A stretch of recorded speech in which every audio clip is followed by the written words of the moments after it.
by Nelson Afoku-Yagazi, for Biafra Writers. December 19, 2018. I did not watch the so-called vice presidential debate. But a couple of days ago, I went online to find a reasonable number of Igbo people expressing how Peter Obi is by far the most brilliant. And I said, tag Peter Obi against Atiku Abubakar, the man he is supposed to be deputizing, and Obi will beat him hands down. Such is the brilliance of the Igbo. But why can't they rise to the fore? Why always playing the second fiddle? If you are indisputably the best yet not allowed to take the lead, then you are obviously a second-class citizen. Most of these Igbo brothers praising Obi to the moon have failed to ask themselves the critical question, why can't the best be the first? And these are people who would readily define themselves as intellectuals. Remind them that they still remain slaves in Nigeria and they will take umbrage at you, telling you how they have succeeded in building a 4-bedroom flat in the village, how they have married and are bearing children, how they own a good car, in most cases, a second-hand car, how they have gone to school and acquired certificates, how they can speak good English, how their kinsmen own 4-story buildings in different cities, and so on. To these little-minded individuals, a people with such achievements of course cannot be slaves. What do they know? Who makes policies and how do they affect you? Are you equal with the rest and you are kept on the fringes? Regrettably, while the Obi-praising party are smart enough to observe that the Igbo is outstandingly the best brain in the unfortunate enclave referred to as Nigeria, they are irritatingly too dumb to reflect on why, despite being the best, the Igbo is limited to second fiddle role. Like Obi, Dr. Alex Ikwim of blessed memory, was vastly superior intellectually to the man he deputized, Alhaji Shashagari. The same illusion driving the present-day Igbo believers of a workable one Nigeria, the hope of the vice taking over after the boss might have served out his term, fueled emotions at the Shagari, Ikwim era. But late President Muhammadu Buhari, acting out the script never allow Igbos rule again whose acronym became adopted as Nigeria's currency, saw to it that the Igbo dream died a stillbirth by toppling the Shagari government at the beginning of his second term. Of course, Buhari knew if he waited till Shagari's last year, the plot would be so obvious, hence the need to act early. Sadly, the Igbo One Nigeria hopefuls are bad students of history. Apart from the paltry 6 months of Agiyi Ironsi orchestrated by a failed coup d'état which in earnest was intended to usher in a Yoruba man, Obafemi Awolowo, the Igbo with all his proficiency has never assumed the leadership of a country he mistakes as his own. Some are so mentally eclipsed that they imagine having an erudite and economic proficient Obi as a vice president would somehow resuscitate the deteriorating Nigerian economy. Professor Yemi Osinbajo, even if not mentally on par with Obi, is a man of high academic attainment. What has his deputizing role achieved under the Buhari and now Jubril-led administration? A thriving economy? A secured society? An improved medical system? A healthy academic atmosphere? A truly independent judiciary? A free press? A corruption-free electioneering process? Employment? What please? Under this administration, the religious killing of Christians has quadrupled. Professor Yemi Osinbajo, the vice president in this loathsome regime, is not just a Christian, he is a pastor. What has he influenced? Even when a woman of Redeemed Christian Church of God, a church Osinbajo pastored before joining politics, was beheaded in Abuja for preaching Christ, what punitive measures did Osinbajo initiate? A clear case study for our supposed intellectuals who build castle in the air. There are those who believe that an Atiku-led government will offer them a restructured Nigeria. These folks are naive. Atiku made restructuring a cardinal campaign point to lure gullible Biafrans of Igbo extraction. Having seen the gusto with which the Biafrans demand freedom, Atiku tried to play smart by tugging the restructuring rope. The fickle-minded Igbo One Nigerianists threw in without asking what happened to Abori Accord, 1973 RS, Reconstruction, Rehabilitation, and Reintegration, 2005 Constitutional Conference Recommendations, and 2014 Confab Recommendations. Has Nigeria ever kept an agreement? Buhari made several campaign promises such as making 1 naira equal to $, bring fuel pump price down to 40 naira, pay unemployed youths, create employment, feed our kids in school, end the menace of Boko Haram within 6 months, and so on. But how many did he fulfill? Not even one. It must be noted however that this shameless act of offering lofty promises never intended to be fulfilled is not peculiar to Buhari, it's a well-known trend in Nigerian politics. What makes anyone think Atiku will be different from Buhari and the rest of them? Anyone banking on campaign promises of Nigerian politicians, Hausa, Fulani especially, is, to say the least, naive. The belief that Atiku will bring about restructuring is fueled by the feeling that Obi, being an Igbo, will pressure Atiku on the subject.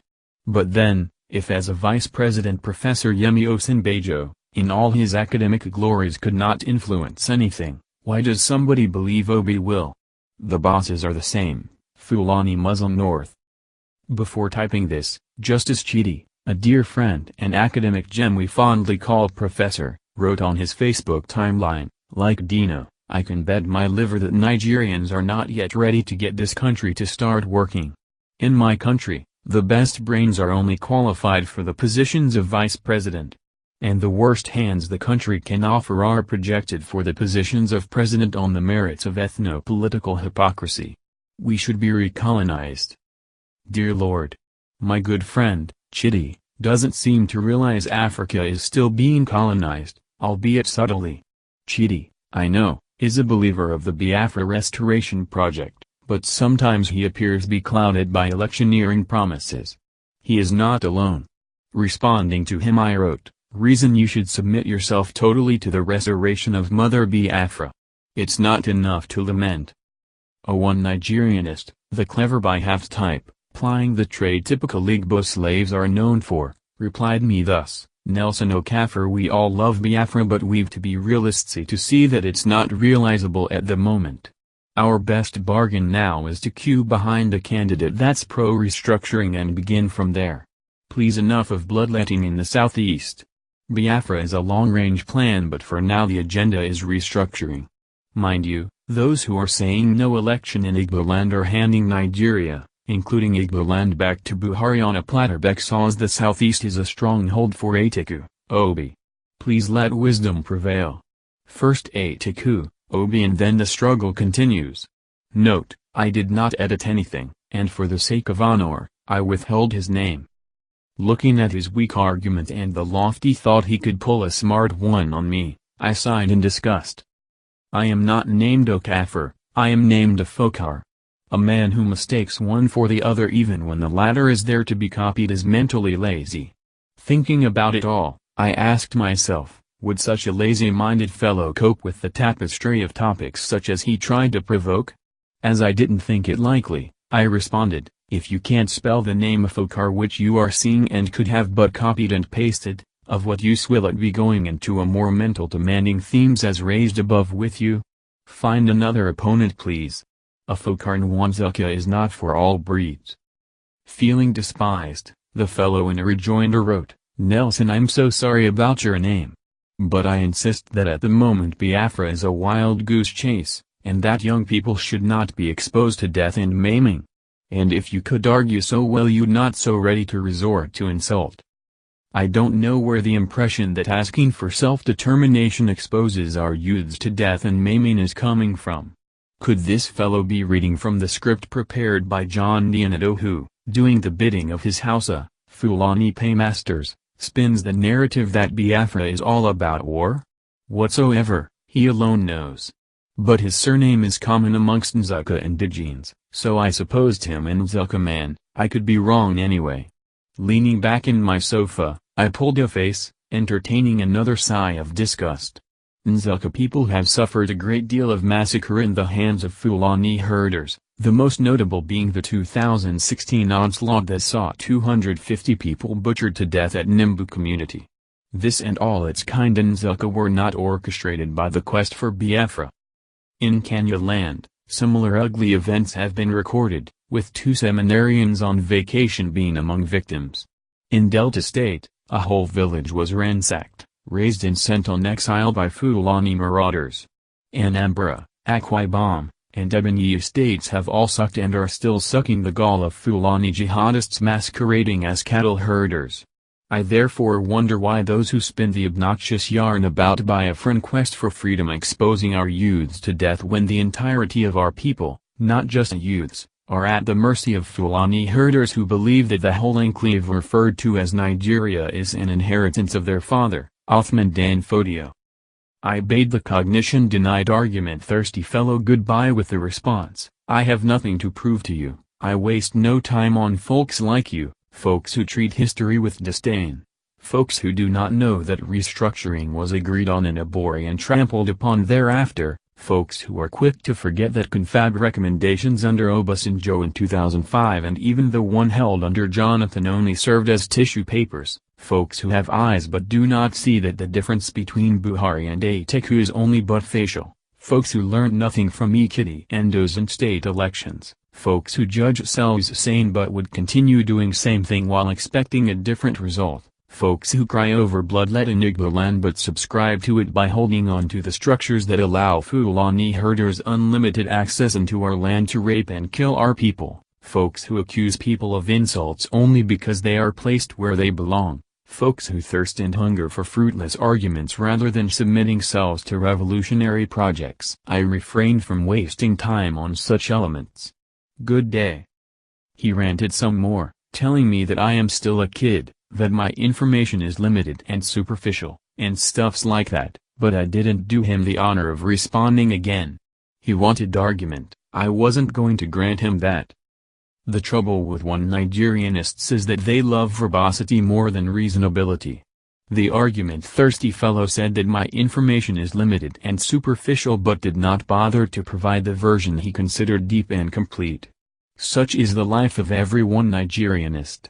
Nail them with facts and figures, and they will yap, and yap without making any sense. Quite risible. And that's exactly why instead of confronting Mazi Nnamdi Kanu with superior argument, one Nigeria apologists running the affair of Nigeria sent their murderous military to silence him. Returning to our original topic, I ask again, why can't the best be the first? And if the best can't be the first, why remain in such entity? Why can't the Igbo, the very best brain in Nigeria, take the lead? The Igbo can't lead Nigeria because the Igbo is a second-class citizen in a country he thinks is his. But why remain in such a country? Why not become independent? Why not return to Mother Biafra? Rise up, O you all who are second-class citizens in your supposed country Nigeria. Rise up and join the fight for self-determination. Biafra is our best bet.